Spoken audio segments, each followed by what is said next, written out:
مردوں سے، عورتوں سے شادی جائز ہے؟ بالکل ناجائز ہے۔ اس کو ہم جنس پرستی کو اسلام سخت منع کرتا ہے۔ یہ تو بہت غیر مناسب حرکت ہے، یہ غیروں کی حرکت ہے۔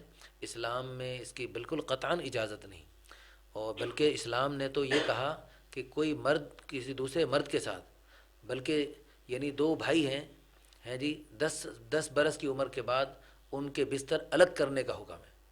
یعنی بھائی بھائی بھی اکٹھے نہ سوئیں، بہنیں بھی اکٹھی نہ سوئیں، ماں بیٹی بھی اکٹھی نہ سوئے، باپ بیٹا بھی اکٹھے نہ سوئیں ایک بستر میں۔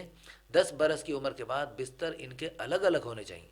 اس سے صاف ظاہر ہوتا ہے کہ اسلام ہم جنس پرستی کو بالکل پسند نہیں کرتا، اور اس کی سختی سے ممانعت کرتا ہے۔ اللہ تعالی ہم سب کو اس میں احتیاط سے چلنے کی توفیق عطا فرمائے، اور اللہ ہمیں حلال پر اکتفا کرنے کی توفیق عطا فرمائے۔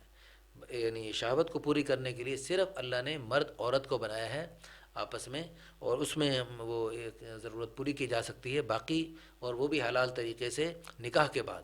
اس کے علاوہ سارے راستے بالکل بند ہیں اور بالکل غیر مناسب ہیں، ان سب سے راستوں سے احتیاط کرنی چاہیے۔